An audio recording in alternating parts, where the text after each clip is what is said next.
بسم اللہ الرحمن الرحیم۔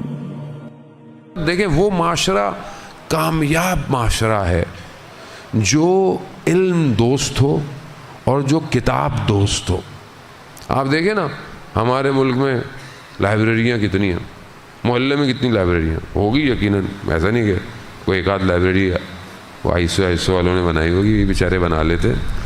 لائبریریاں کتنی ہیں، بعض لوگوں کے گھروں میں ہوتی ہیں، ماشاءاللہ میں جاتا ہوں لوگوں کے گھروں میں لوگوں نے لائبریریاں بنائی ہوئی ہیں، شوق ہے وہ بھی بڑوں کو، بچوں اب کوئی نہیں، اب تو ٹیبلٹ دلا دو بس گیم کھیل لینا ڈاؤن لوڈ۔ ان کی لائبریری ہے گیموں کی، کتابوں کی لائبریری نہیں ہے۔ اب ظاہر ہے جو قوم کتاب پڑھنا چھوڑ دے تو اس کے ساتھ کیا ہوگا، میرے جیسے پھر آئیں گے جن کو کچھ نہیں آتا، پھر وہ آپ کو بول دیں گے، آپ بھی سنتے رہیں گے۔ کتاب دوستی صرف ضروری ہے کہ مذہبی کتابیں پڑھنی ہیں، اپنے سبجیکٹ کی کتابیں، ایجوکیشن کی کتابیں، اس کے علاوہ اور کتنی کتابیں۔ جو ایجوکیشن سسٹم ہے وہ تو ہمیں موٹیویٹ نہیں کر رہا کتاب پڑھنے کی طرف، وہ تو ٹیوشن کی طرف موٹیویٹ کرتا ہے۔ اسکول کی فیسیں بھی دو، ٹیوشن بھی پڑھاؤ۔ کوچنگ سینٹر خود برا نہ مان جائے وہ بیٹھا ہوا، کوچنگ سینٹر خود مافیا ہوتا ہے، اور اسکولوں میں پڑھائی نہیں جاتی۔ اب دنیا میں کتنے، دنیا میں آپ دیکھیں، آپ بھی مسئلہ انٹرنیٹ ہے، آپ دیکھ لیں، میں بھی گھومتا پھرتا رہتا ہوں، دنیا میں اسکول سسٹم ہے ایسا نہیں ہے کہ جو اسکولوں میں جاتے ہیں رات کو وہ شاموں کو 4-4-5 گھنٹے بچے ٹیوشن پڑھ رہے ہیں، تو بھائی اسکول کرنے کے جا رہے ہیں؟ پھر فالٹ ہے نا سسٹم میں فالٹ دبا رہا ہے، غلام بنا رہا ہے، انسان نہیں بنا رہا۔ انسان بننے کے لیے خود ہی کوشش کریں، کوئی اور نہیں آئے گا، نہ کوئی موقع دے گا، خود کوشش کریں، اپنے آپ سے، اپنی ذات سے کوشش کریں۔ تو جس کی عقل سالم ہوتی ہے وہ علم اور دانش سیکھنے سے تھکتا نہیں ہے، چاہے زندگی جتنی بھی ہو جائے۔ مشہور حدیث عنوان بصری جو کتاب کا ہم نے بھی ترجمہ کرایا، اس میں کیا ہے کہ وہ شخص جو علم سیکھنا چاہتا ہے اس کی ایج کتنی ہے؟ 95 سال۔ جو امام کی خدمت میں آیا 95 سال، 95 ایئرز بہت ہوتی ہے، پھر بھی آیا کہ میں مولا کی خدمت میں جاؤں اور علم حاصل کروں۔ ابھی تو ماشاءاللہ آپ جوان ہیں، ذہن ہے، برین ہے، تو اپنے آپ کو سیکھیں۔ یہ ایک نشانی۔ 7ویں نشانی یہ ہے کہ یہ اللہ کی راہ میں فقر کو، یعنی اللہ کی راہ میں محتاجی، اس کو زیادہ پسند ہے، یعنی خدا کی راہ میں فقیر ہونے کو یہ پسند کرتا ہے۔ خود رسول خدا حضرت محمد مصطفیٰ صلی اللہ علیہ وآلہ وسلم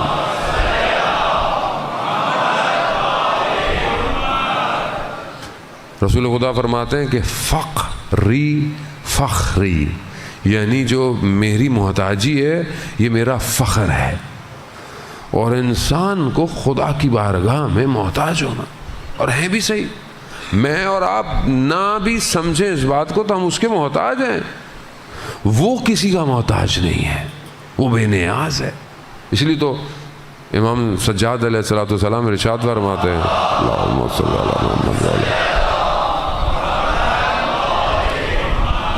امام فرماتے ہیں کہ یا غنی الاغنیاء انا افقر الفقراء، بے نیازوں میں سب سے بڑے بے نیاز میں، محتاجوں میں سب سے بڑا محتاج ہوں۔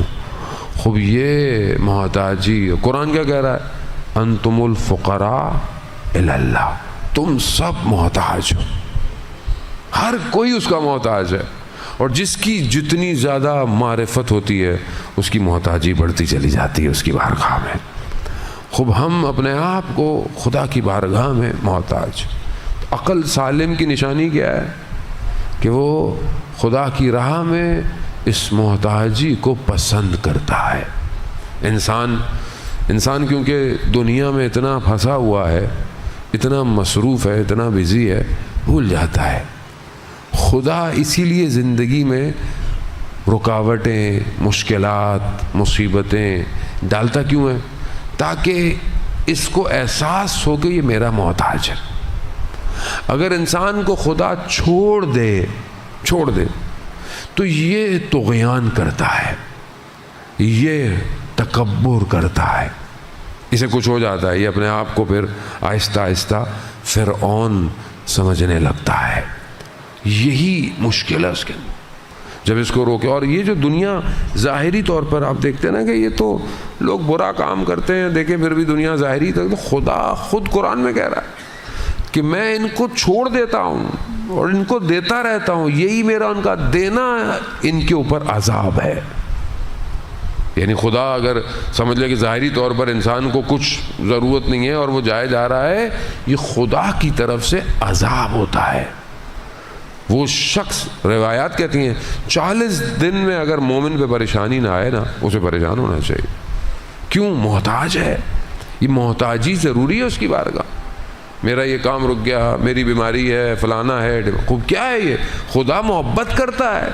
آیت اللہ نخود کی اصفہانی رضوان اللہ تعالیٰ علیہ جو مشہد مقدس میں مولا کی بارگاہ میں دفن ہے, کتنی بڑی شخصیت تھے, کتنے بڑے عارف تھے کہ بیٹے کو بولا بیٹا چھت پہ جاؤ ذرا چاند دیکھو, چاند نکلا کہ نہیں نکلا. بیٹا اوپر گیا, واپس آیا, کہا کیا ہوا؟ کہا بابا بادل ہیں. بادل ہیں, چاند نظر نہیں آ رہا. کہا بادلوں سے کہو نخودکی نے کہا ہے ہٹ جائیں. جا کے کہا بادل ہٹ گئے. یعنی اتنا انسان کا نفس الہی ہے. وہ بیٹھے ہوئے تھے, شاگرد کہتا ہے میں داخل ہوا تو گریا کر رہے. میں نے کہا گریا کیوں کر رہے ہیں, رو کیوں رہے ہیں استاد, خیریت؟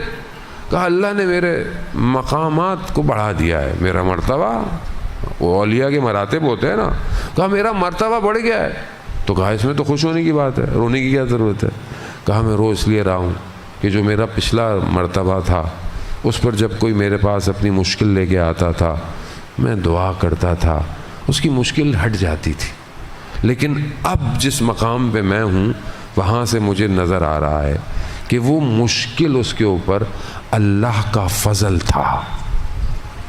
اللہ کا فضل, مجھے نہیں پتا.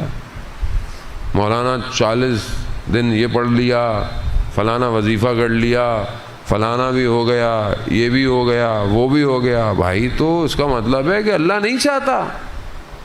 ضد کیوں کر رہے ہو؟ ضد ہے نا بھئی, ایک چیز کر لی نہیں ہو رہی, چھوڑ دو خدا پہ, اللہ کی مرضی. لیکن نہیں, میں ضد پہ لگا ہوا ہوں, یہ کیوں نہیں ٹھیک ہو رہا, وہ کیوں نہیں ٹھیک ہو رہا. کبھی کبھی انسان پھنس جاتا ہے زندگی میں, مایوس ہو جاتا. عزیزان محترم, محتاجی خدا کی طرف سے کرم ہے, کرم. یہی محتاجی انسان کو کامیابی کی طرف لے کے جاتی ہے. جو خدا کا محتاج ہوتا ہے وہ کسی اور کا محتاج نہیں ہوتا. صلوات بھیج دے محمد وآلہ.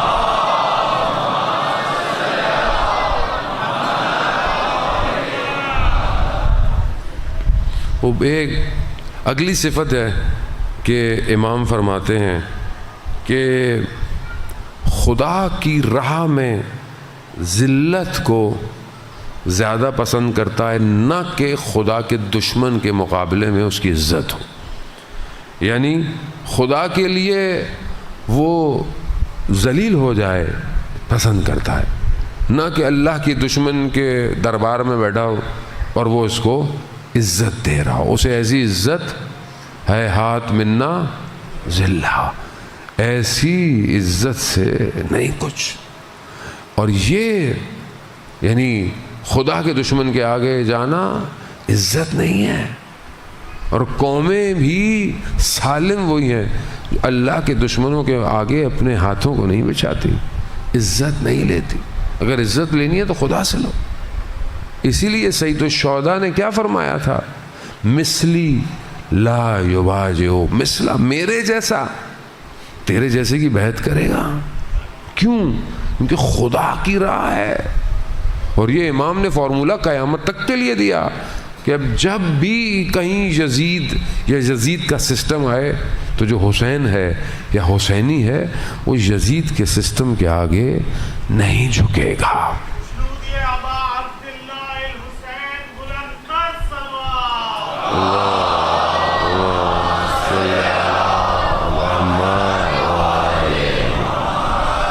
عزیزان محترم, 2 صفتیں اور رہ گئی ہیں, انشاءاللہ ہماری عقل سالم ہو جائے گی.